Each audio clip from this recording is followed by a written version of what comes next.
اللہ تعالیٰ انسان کے جب روزہ اللہ کے لیے رکھتا ہے تو اللہ کا اجر کتنا زیادہ ہوگا، آپ امیجن کریں۔ جب ہمیں کوئی ہمارے لیے کوئی کام کرتا ہے تو ہم اس کا شکریہ ادا کرتے ہیں، ایک انسان ہو کے انسان، اللہ کی مثال تو اعلیٰ ہے، انسان دوسرے کو دکھانا چاہتا ہے کہ وہ بھی شکر گزار ہے تو وہ اس کا بدلہ دینا چاہتا ہے لوگوں کو، لوگ ایک دوسرے کو۔ اللہ کی طرف سے جب بدلہ آئے گا، اللہ کی طرف سے جب اجر آئے گا تو وہ کیا خوب ہوگا، اس کا تو ہم امیجن بھی نہیں کر سکتے کتنا اجر ہے روزوں کا۔ اور اس میں رمضان کے جو روزے ہوتے ہیں اس میں عبادت کا اجر بہت زیادہ ہے، اسی طرح گناہ کرنے کا بھی نقصان زیادہ ہے۔ جب رمضان کی پہلی رات آتی ہے، شیاطین اور سرکش جن زنجیروں میں قید کر دیے جاتے ہیں اور دوزخ کے دروازے بند ہو جاتے ہیں اور ایک بھی دروازہ اس کا نہیں کھلا ہوتا۔ جنت کے دروازے کھول دیے جاتے ہیں اور ایک بھی دروازہ اس کا نہیں بند ہوتا۔ ایک پکارنے والا پکار اٹھتا ہے، اے بھلائی کو تلاش کرنے والے آگے بڑھو، اے برائی کو تلاش کرنے والے رک جاؤ، اور اللہ کے پاس ہیں وہ جن کو وہ آگ سے چھڑاتا ہے، اور یہ ہر رات ہوتا ہے۔ یعنی جو انسان گناہ کرتا ہے رمضان سے پہلے اور رمضان میں آ کے توبہ کرے، استغفار کرے، بچ جائے تو اللہ تعالیٰ اس کو دوزخ کی آگ سے چھڑا دیتا ہے۔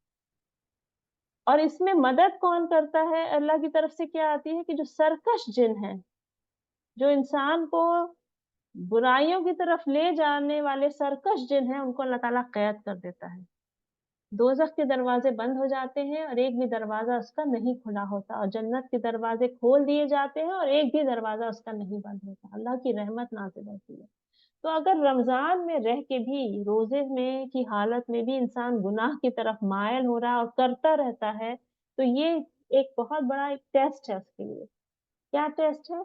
کہ اکثر ہم اپنی برائیوں کا شیطان کے اوپر الزام ڈال کے کہہ دیتے ہیں ارے شیطان کی وسوسے سے ہی ہوا، خالی نہیں، شیطان تو صرف ایک ارادہ انسان کے دل میں ڈال سکتا ہے، وسوس ڈال سکتا ہے، انسان کی نفس اس کو برائیوں کی طرف لے جاتی ہے۔ تو رمضان جو ہے ڈبل چیک ہے اپنی نفس کا، کہ رمضان میں اگر ہم گناہوں سے رکے ہوئے ہیں تو یہ ایک انسان کے لیے خوشخبری ہے، اور اگر نہیں تو یہ اس کے لیے انسان کو پھر محنت کرنی ہے کہ اس کی نفس کمزور ہے، وہ نفس پہ ابھی قابو نہیں پا پایا ہے، اور اسی لیے وہ رمضان میں کے ہوتے ہوئے بھی سرکش جن کے قید ہونے کے باوجود بھی گناہوں میں اسی طرح بزی ہے۔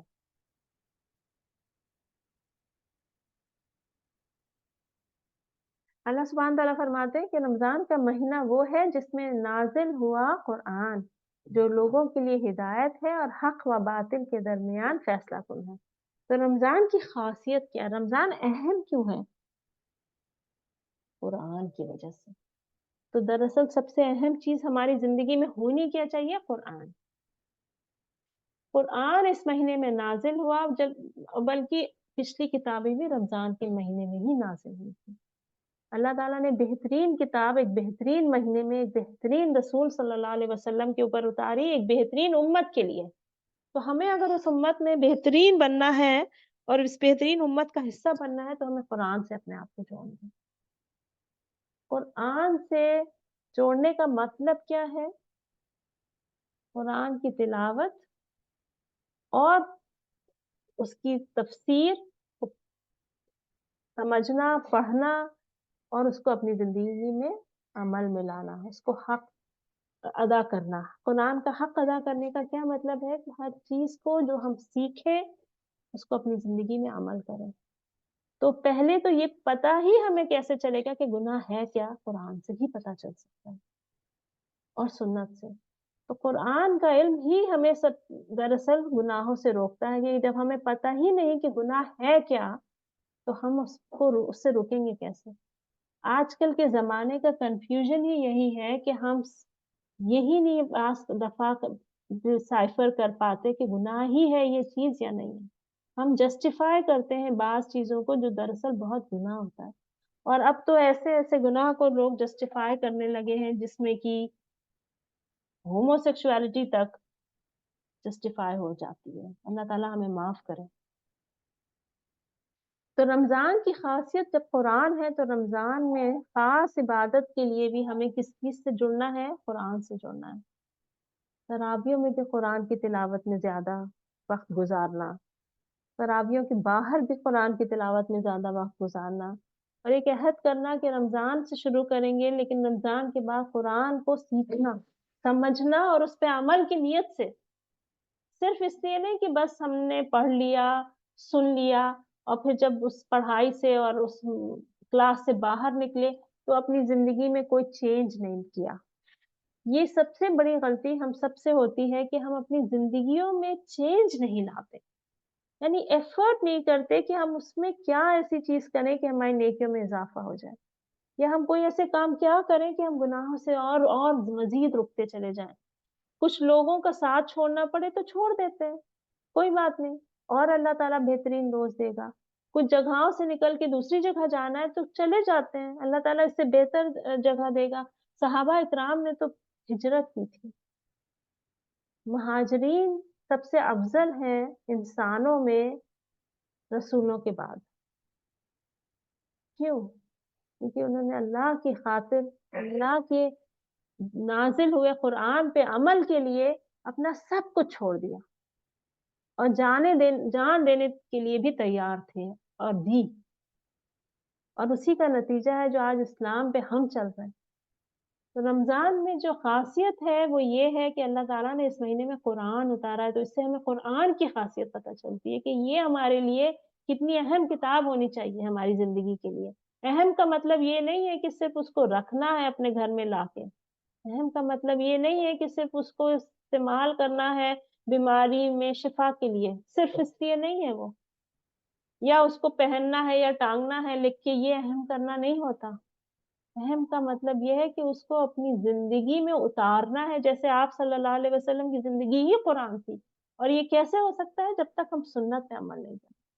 تو سنت کو بھی سمجھنا، اللہ کے رسول صلی اللہ علیہ وسلم کی سیرہ کو بھی سمجھنا، اور سیرہ کا بہت ضروری ہے سمجھنا۔ ہمارا ایک انگلش میں سیرہ کا کورس ہے جو ریکارڈڈ ہے اور جو اویلیبل ہے، انشاءاللہ اس کا لنک بھی آپ کو پوسٹ کر دیں گے، اگر ہو سکے تو رمضان کے بعد یا اگر رمضان میں وقت ہو تو اس کو ضرور سنیے گا۔ اور رمضان میں ایک تو قرآن سے جڑنا ہے، اور قرآن سے جب جڑنا ہے تو یعنی ہمیں یہ بھی پتہ چلتا ہے کہ رسول اللہ صلی اللہ علیہ وسلم کے پاس جبریل علیہ السلام رمضان میں آتے تھے روز قرآن کو دہرانے کے لیے، اور آخری سال انہوں نے 2 دفعہ رسول اللہ صلی اللہ علیہ وسلم سے قرآن سنا۔ تو ہمیں بھی تلاوت میں اضافہ کرنا ہے، سارے کام جو اور ایکسٹرا ہیں اس میں کوشش کرنی ہے کہ ٹائم مینجمنٹ ایسے کریں کہ کہیں نہ کہیں ایسا وقت نکالیں کہ ہم زیادہ سے زیادہ وقت جو بھی ملے بیچ بیچ میں، اب تو الحمدللہ فون اور ہر جگہ اویلیبل ہے، اگر آپ کے پیریڈز بھی چل رہے ہیں تو بھی آپ فون سے تو قرآن کی تلاوت کر سکتے ہیں، اس میں کوئی حرج نہیں ہے۔ پیریڈز کے ٹائم میں دوسری جو عبادت ہے وہ دعا ہے، دعا ہی عبادت ہے، اصل میں دعا جو ہے وہ بہت بڑی عبادت ہے، اس کو ہم نہیں سمجھ پاتے۔ اللہ سے اپنی مشکلوں کی آسانی کے لیے دعا کرنا، اپنی مغفرت کے لیے دعا کرنا، اپنے گناہوں سے بچنے کی دعا کرنا، کسی بھی طرح کی چھوٹی بڑی دعا جو ہے یہ سب عبادت میں شامل ہے، اور جو عبادت سے جو دعا سے رک جاتا ہے وہ دراصل عبادت سے رک رہا ہے۔ بعض لوگ کہتے ہیں بہت دعا کر لی اب نہیں کرتے، اب پوری نہیں ہوتی، یہ دراصل عبادت نہیں ہے، یہ عبادت کی نفی ہے۔ اللہ کو پسند ہے کہ انسان اللہ سے دعا کرے۔ انشاءاللہ وینسڈے کو ہماری فقہ دعا پہ انگلش میں ورکشاپ بھی ہے اسی وقت پہ۔ رسول اللہ صلی اللہ علیہ وسلم نے فرمایا 3 ایسے ہیں جن کی دعا رد نہیں ہوتی: ماں باپ کی دعا، روزے دار کی دعا اور مسافر کی دعا۔ تو روزے دار کی دعا رد نہیں ہوتی، یہ بہت اچھا موقع ہے رمضان میں کہ یہ اس میں دعاؤں کو بہت زیادہ اپنے انکلوڈ کریں، تلاوت کے ساتھ ساتھ دعاؤں کو بہت زیادہ، جو مسنون دعائیں ہیں، جو سب سے بہترین دعائیں وہی ہوتی ہیں جو نبیوں نے مانگی۔ ہماری ایک بک بھی پبلش ہوئی ہے جس میں نبیوں کی دعائیں ہیں، اس کو بھی آپ ڈاؤن لوڈ کر لیجئے اور اس کو بھی پڑھیے۔ اس کے علاوہ بہت سی جتنی بھی مسنون دعائیں ہیں قرآن اور حدیث سے ثابت ہیں وہ سب پڑھیں، صبح شام کی دعائیں پڑھیں۔ رمضان ایک بہترین اور آپ کو محسوس ہوگا کہ رمضان میں وقت میں برکت بہت ہو جاتی ہے۔ اور ایک اور حدیث میں آتا ہے ہر افطار کے وقت اللہ کے پاس کچھ لوگ آزاد ہوتے ہیں آگ سے، اور یہ ہر رات ہوتا ہے۔ اور جب افطار کا وقت آتا ہے اس وقت کی دعا بھی بہت قبول ہوتی ہے۔ اس وقت استغفار بہت زیادہ پڑھیں، سحور کے وقت استغفار بہت زیادہ پڑھیں، یہ بہت امپورٹنٹ ہے رمضانوں کے لیے۔ رمضان میں اور کون سی عبادت کو ہمیں اس میں لانا ہے؟ جود و سخاوت، زکوٰۃ کے علاوہ اور زیادہ خیرات کرنا، مال خرچ کرنا، اور بھی جس طرح بھی ہم چیریٹی کر سکتے ہیں، یعنی خدمت گزاری بھی عورتوں کے لیے بہت بڑی ایک چیریٹی ہے۔ یعنی ہم اگر ہمارے پاس مال کی کمی بھی ہے تو ہماری خدمت گزاری سے ہم اس کو پورا کر سکتے ہیں۔ ایک اپنے شوہر کو کھانا کھلانا یا بنانا بھی بہت بڑی ایک خدمت گزاری ہے، لیکن کیا اس کا مطلب یہ ہے کہ ہم طرح طرح کے پکوان بنانے لگیں کیونکہ ہمیں رمضانوں میں خدمت گزاری زیادہ کرنی پڑتی ہے؟ نہیں، رمضانوں میں جتنا سمپل ہو سکے اتنا اپنا وقت نہ نکالیں، لیکن اگر شوہر کی کوئی ڈیمانڈ ہے اس کو آپ پورا کر رہے ہیں تو الگ بات ہے۔ بچوں کی کوئی خاص پسند ہے اور اس کی وجہ سے وہ روزہ رکھنے کی ان کو ترغیب ملتی ہے تو اس کو بھی آپ کریں، لیکن اپنی طرف سے بہت زیادہ وقت ضائع نہ کریں ایسی چیزوں کو پکانے میں کہ جس سے آپ کا وہ وقت جس وقت آپ کو عبادت کرنی ہو وہ نہ ملے۔ لیکن اگر کسی کو پکانا ہی ہے اور پکانا پڑتا بھی ہے اور اس میں کوئی حرج بھی نہیں ہے تو اس وقت زبان سے استغفار پڑھتے رہیں، زبان سے دعائیں کرتے رہیں، جو اسی لیے دعاؤں کو یاد کریں۔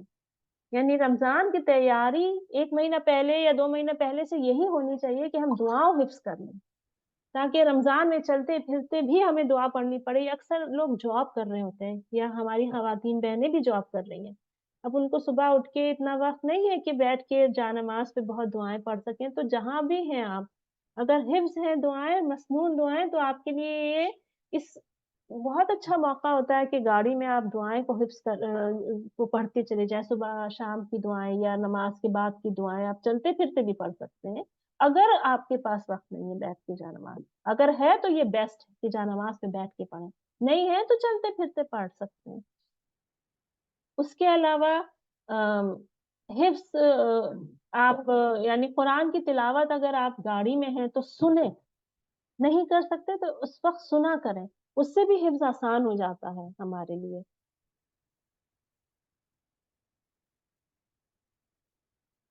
اور نمازوں میں اضافہ کرنا، سب سے بڑی جو نماز میں اضافہ کا جو ذریعہ ہوتا ہے وہ روزے میں تراویح کا ہوتا ہے۔ رسول اللہ صلی اللہ علیہ وسلم نے فرمایا جس نے رمضان کے پورے مہینے کے راتوں میں ساتھ ایمان کے ساتھ اور اللہ سے ثواب کی امید کے ساتھ عبادت کی تو اس کے پچھلے تمام گناہ معاف کر دیے جائیں گے۔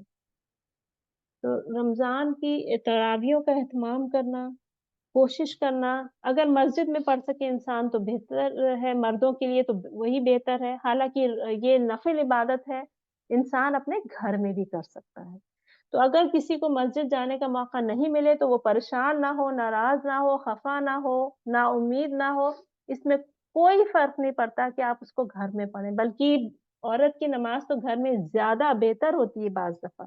اگر آپ ایسے علاقوں میں ہیں جہاں آپ کو مسجد جانا مشکل ہے تو بہتر ہے کہ آپ گھر میں پڑھیں۔ عورت کو تو اللہ نے بہت ہی آسانیاں دی ہیں اس معاملے میں، اور مردوں کے لیے بھی فرض نماز کے علاوہ باقی نمازوں کے لیے گھر میں پڑھنے کا ہی بہتری ہے کہ آپ اپنے گھروں کو بھی عبادت سے خالی نہ رکھیں۔ لیکن اگر مسجد میں نماز ہو رہی ہے اور تراویح ہو رہی ہے تو مرد وہاں جائیں اور اس میں شامل ہو، کیونکہ جماع کے ساتھ ایک کام کرنا، مل کے کام کرنے میں بہت خیر و برکت ہوتی ہے۔